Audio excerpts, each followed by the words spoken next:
कितना गिवन हमसे diameter of balloon, वो है भाई 3/2 इंटू 2x+1। तो इसमें एक ही वेरिएबल है x, और ये डायमीटर हमें वेरिएबल दे रखा है, it means x is a variable. बोला find the rate of change its volume with respect to x।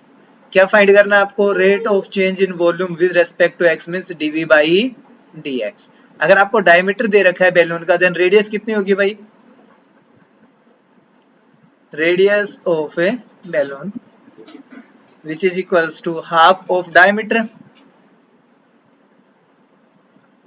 और half of diameter करेंगे then half of 3/2 into 2x+1 which is equals to 3/4 into 2x+1। ठीक है, ये हमारा आ गया diameter, radius. अब आपको वॉल्यूम फाइंड करना है। यहाँ से r से रेडियस को लिख लेते हैं। Let v is equals to volume of balloon, और वॉल्यूम ऑफ बैलून के बारे में बात करें तो ये शेप कैसी दे रखे थे आपको? स्फेरिकल। देन स्फीयर का वॉल्यूम जो आता है वो आपके पास होगा 4/3 pi r cube. Then v is equals to 4/3 pi, r की वैल्यू आपके पास 3/4 into 2x+1 complete raise to power 3। Then जो वॉल्यूम है वो देखिए कितना होगा? 4/3 पाई, यहाँ से 3 का क्यूब डिवाइड बाई 4 क्यूब, और इनटू रह गया 2x+1 कंप्लीट क्यूब। 3 से एक पावर यहाँ पे कम हो गई, 4 से एक पावर यहाँ पे कम हो गई। And v is equals to volume जो आपके पास है 3 कितना हो जाएगा भाई? 9 पाई, और नीचे कितना आएगा? 4 दैट इज 16, जो आपके पास है 2x+1 आपको जो वॉल्यूम का रेट ऑफ चेंज फाइंड करना है वो विद रेस्पेक्ट टू x दिया गया था, तो हम इसको डिफरेंशिएट कर देते हैं। Differentiating this with respect to x, किसके रेस्पेक्ट में करना है आपको? x के रेस्पेक्ट में। तो यहाँ से आएगा dv/dx। ये जो क्वांटिटी है आपके पास ये है कांस्टेंट, तो यहाँ से 9 पाई अपॉन 16 तो बाहर, इसका डेरिवेटिव करेंगे तो 3 सामने आ जाएगा, ये हो जाएगा 2x+1, पावर एक कम कर लीजिए 3 - 1। देन डेरिवेटिव किसका रहेगा अभी? dy/dx ऑफ ए 2x+1, क्योंकि पावर का डेरिवेटिव हुआ था, इसका डेरिवेटिव किया नहीं था हमने। Then dv/dx which is equals to 9 3 जा 27, तो वही लिख लेते हैं भाई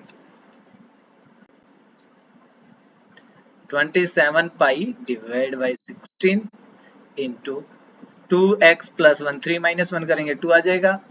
then derivative of 2x, then 2x का डेरिवेटिव हो जाएगा 2, और 1 का डेरिवेटिव कितना आएगा? 0, और 2 से ये 16 cancel. Then dv/dx is equals to 27 pi divide by 8 और 2x+1 complete raise to power 2। ये आपका रेट ऑफ चेंज आ गया वॉल्यूम का, विद रेस्पेक्ट टू x है। और वॉल्यूम की जो चलो यहाँ पे आपके पास यूनिट होगी वो सेंटीमीटर क्यूब होती है, डिवाइड बाई जो रेडियस है यहाँ पे, सॉरी सेंटीमीटर तो दे ही नहीं रखा, तो इतना ही लिख दीजिए। वॉल्यूम है वो इस रेट से चेंज हो रहा है। क्लियर है?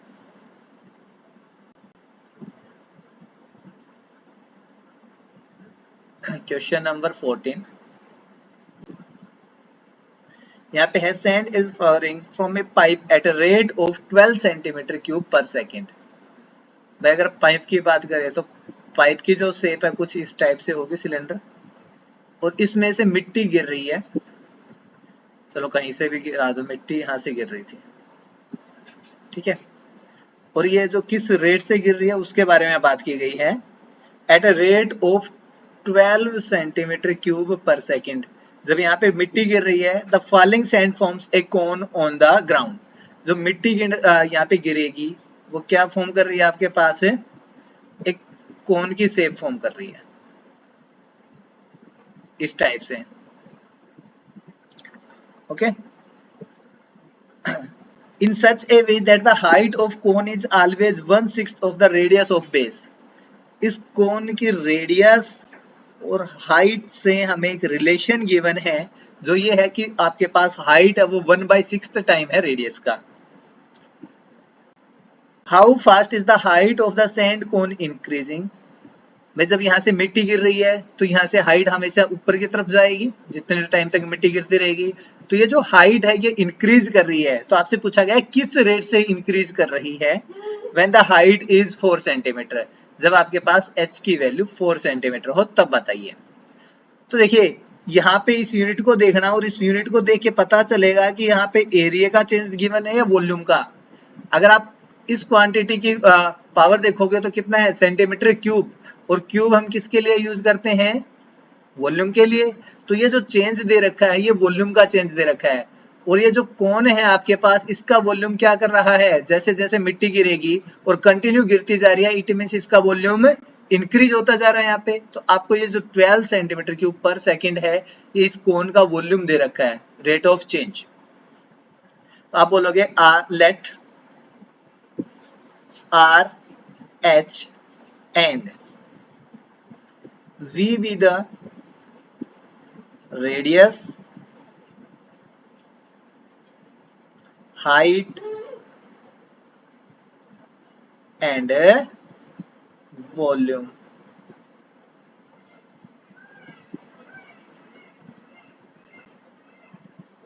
of cone respectively. ठीक है, R, H और V क्या है आपके पास, रेडियस, हाइट और वॉल्यूम है किसी भी कोन के लिए, जो हमने कोन ले रखा है इसके लिए. देन अकॉर्डिंग टू क्वेश्चन में आपको बोला गया भाई h is equals to 1/6 times of r.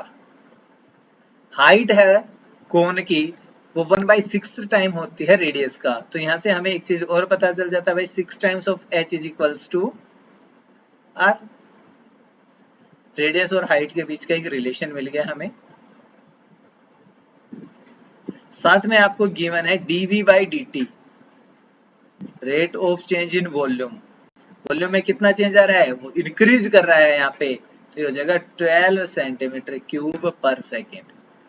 क्योंकि यहाँ पे जब मिट्टी गिर रही है तो कंटिन्यू गिरती जा रही है इट मींस इंक्रीज करेगा, इसलिए हमने यहाँ पे पॉजिटिव लिया है. We know that volume of cone is equals to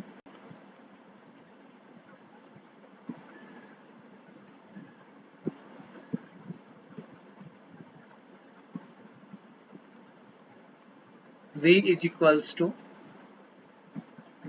volume of cone, और वॉल्यूम ऑफ कोन आपके पास होता है 1/3 पाई r स्क्वायर और h. Then V is equals to आपके पास हो गया भाई 1/3 पाई r स्क्वायर और h. अब यहाँ पे दो वेरिएबल है भाई, एक तो r है और दूसरा है h.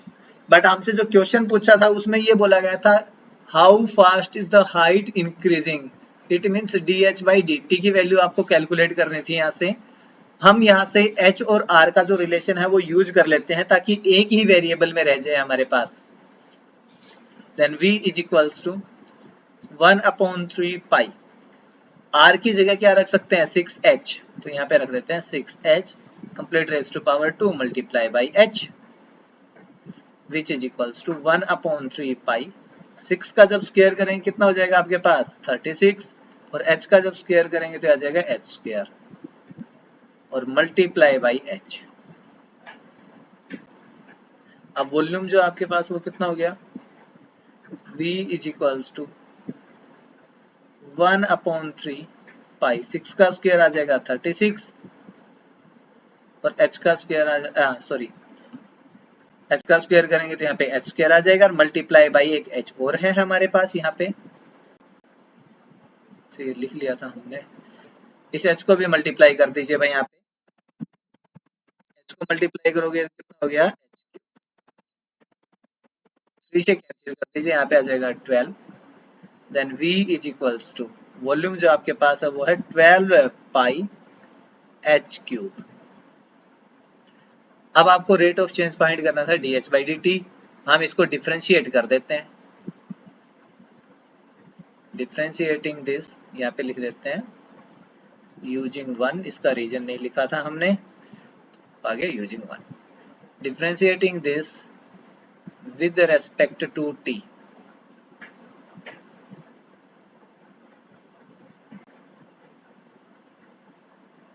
वी गेट t के रेस्पेक्ट में डिफ्रेंशिएट करो कितना आएगा आपके पास dv by dt which is equals to 12 pi.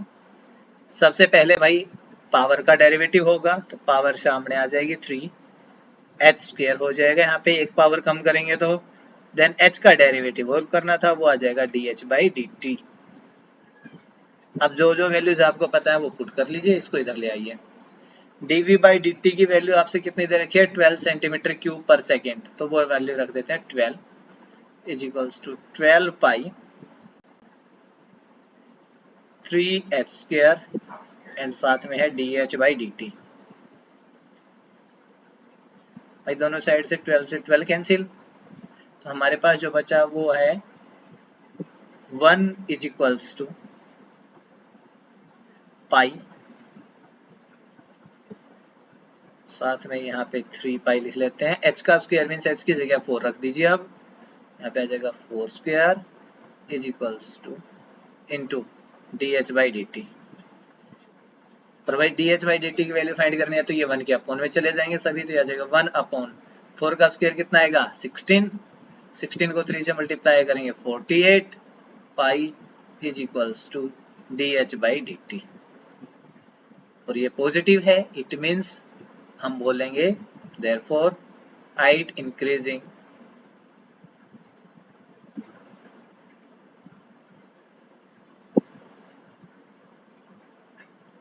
at a rate of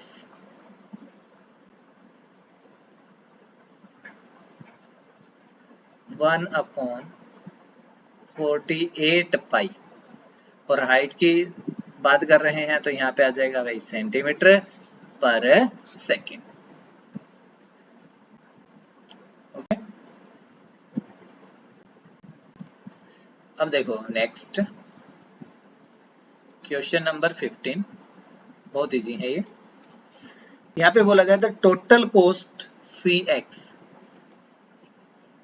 coast दे रखी है आपसे, cx की वैल्यू कितनी दे रखी है हमसे 0.007 इंटू एक्स क्यूब, फिर प्लस सॉरी नेगेटिव साइन है 0.003 मल्टीप्लाई बाई एक्स स्क्वायर था इसके साथ, देन प्लस का साइन, फिर है 15x, फिर प्लस में 400। ये हमसे कोस्ट फंक्शन दे रखा है associated with the production of x unit, means total cost है किसके साथ x यूनिट्स अगर प्रोडक्शन होती है तब। फाइंड द मार्जिनल कोस्ट, क्या फाइंड करना है आपको मार्जिनल कोस्ट, और मार्जिनल कोस्ट को डिनोट किया जाता है m ऑफ x से, ठीक है। ये मार्जिनल कोस्ट फाइंड करनी है कब, जब आपके पास 17 units are produced, 17 units are produced का मींस हो गया x इज इक्वल्स टू 17। तो कुछ भी नहीं करना भाई, आपके पास अगर ये कोस्ट दे रखी है, इस कोस्ट से मार्जिनल कोस्ट अगर आपको फाइंड करनी है तो आप इस कोस्ट फंक्शन को x के रेस्पेक्ट में डिफरेंशिएट कर दीजिए बस। Marginal cost is equals to derivative of cost function with respect to x, जो प्रोडक्शन है आपके पास उसके रेस्पेक्ट में। अगर इसको डिफरेंशिएट करते हैं देखिए 0.007 पावर का करेंगे डेरिवेटिव तो भाई 3 आ जाएगा सामने और एक्स स्क्वायर। अगर हम आगे चलते हैं नेगेटिव ऑफ 0.003 एक्स स्क्वायर है, एक्स स्क्वायर का डेरिवेटिव करेंगे हमारे पास आ जाएगा 2x, then plus 15 as it is, और x का डेरिवेटिव हो जाएगा भाई 1। कर दिया डेरिवेटिव, इसको आगे मल्टीप्लाई करके सोल्व कीजिए, ये आपके पास हो जाएगा 0.7 दो के बाद पॉइंट लगना था तो यहाँ पे आ जाएगा 0.023, 3 के बाद पॉइंट था सॉरी, दो के बाद नहीं, यहाँ पे आ जाएगा x square, then negative sign, 3 को 2 से मल्टीप्लाई करेंगे कितना आएगा 6। पॉइंट्स कितने के बाद है 3 के बाद, तो 2 बार 0 लगाइए यहाँ पे, देन पॉइंट 0 और साथ में x और फिर प्लस में 15। अब इन्होंने बोला था मार्जिनल कॉस्ट आपको फाइंड करनी है जब प्रोडक्शन यूनिट कितनी हो 17 यूनिट्स। आप बोलिए at x is equals to 17,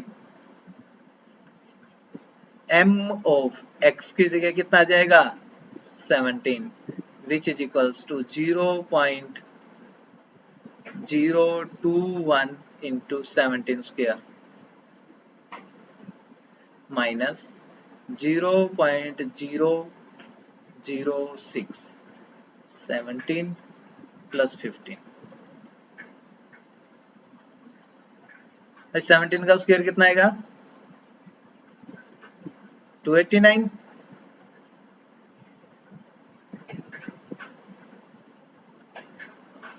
minus 17 6 जा 102 प्लस 15। 289 को 21 से मल्टीप्लाई करना भाई कितना आएगा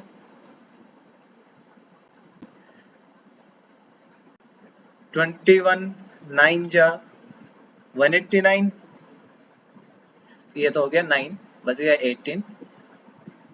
21 8 जा 168, दोनों को ऐड करेंगे कितना हो गया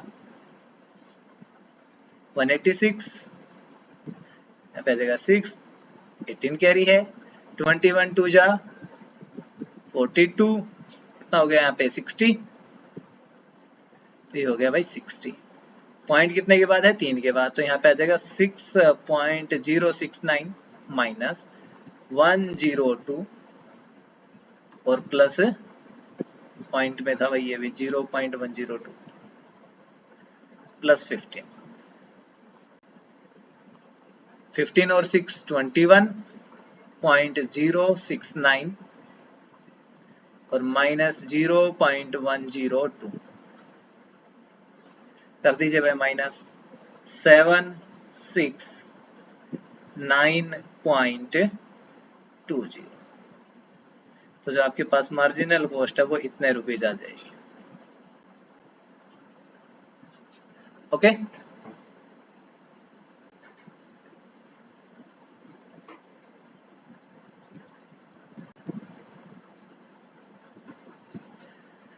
क्वेश्चन नंबर 16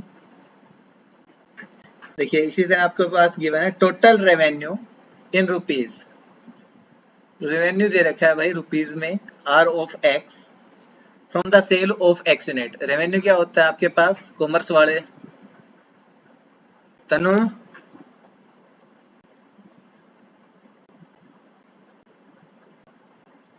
तनु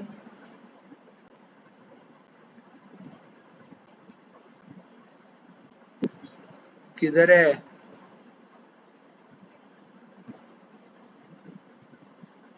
शरीफ ने सुने इसने। हाँ, रेवेन्यू इन्हीं के काम की है ना। मेरे अकॉर्डिंग तो भाई जो आपके पास सेलिंग से प्रॉफिट है उसको बोलते हैं शायद रेवेन्यू। ठीक है, इनसे कंफर्म करते हैं कॉमर्स वालों से। ठीक है, तो आपके पास जो टोटल रेवेन्यू मीन्स इनकम के बारे में बात कर रहा है। अगर एक्स यूनिट सेल कर रहा है तो उसको कितनी इनकम हो रही है उसके बारे में। तो ये आपके पास दे रखे 13x स्क्वायर प्लस 26x। हमारे लिए ज्यादा काम का नहीं है, क्या है बस हमें ये पता होना चाहिए जो आगे क्वेश्चन पूछा गया। ये आपके पास रेवेन्यू दे रखा है। देन आपसे पूछा गया marginal revenue when x is equals to 7। भाई मार्जिनल रेवेन्यू हम बोलते हैं m ऑफ x से, और ये जो मार्जिनल रेवेन्यू है ये आपके पास डेरिवेटिव होगा किसका, इस रेवेन्यू का with respect to x। Means ऊपर जो फंक्शन लिखा है उसी का हम डेरिवेटिव करते हैं x के रेस्पेक्ट में। कर दीजिए भाई, x के रेस्पेक्ट में डेरिवेटिव करोगे तो 13 x स्क्वायर का डेरिवेटिव हमारे पास आएगा 2x plus 26 as it is, x का डेरिवेटिव 1 प्लस 15 का डेरिवेटिव 0। 13 को 2 से मल्टीप्लाई करेंगे 26x प्लस 26 और प्लस में 0 था तो उसको हटा दीजिए भाई, दोनों जगह से 26 कॉमन, आपके पास बच गया x प्लस 1। और इन्होंने बोला था revenue sorry, marginal revenue at x is equals to 7, x is equals to 7, then x की वैल्यू यहाँ पे पुट कर दीजिए 7. Marginal revenue at x is equals to 7, which is equals to 26 into 7 plus 1. Then 7 plus 1 कितना होगा? 26 into 8. और 26 into 8 की value कितनी आएगी आपके पास? 208. तो जो मार्जिनल रेवेन्यू आपके पास है वो कितना होगा? 208.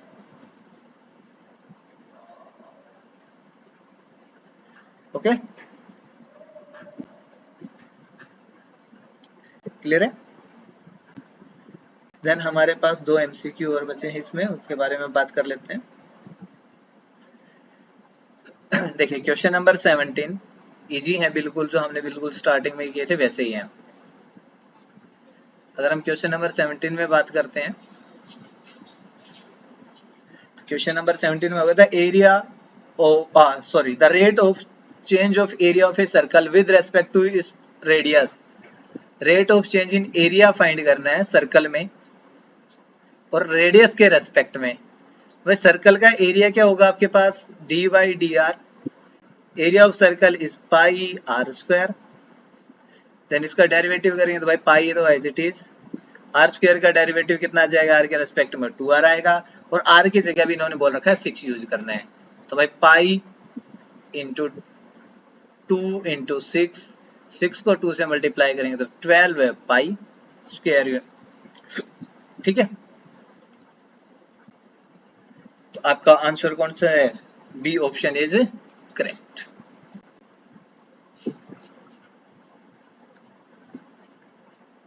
क्वेश्चन नंबर 18, लास्ट क्वेश्चन इस एक्सरसाइज का. आपसे बोला गया था total revenue in rupees received from the sale of x unit of product is given by. अभी किया ऐसा क्वेश्चन हमने जो 16 वाला है. आर ऑफ एक्स दे रखा है आपसे, which is equals to 3x square plus 36x और plus 5. Then find the marginal revenue when x is equals to 15. Means m of 15 की वैल्यू बतानी है आपको. जल्दी कैलकुलेट करके बताइए. ठीक है, उसके बाद हम कल स्टार्ट करेंगे नेक्स्ट एक्सरसाइज. इसका आंसर बताइए जल्दी करके.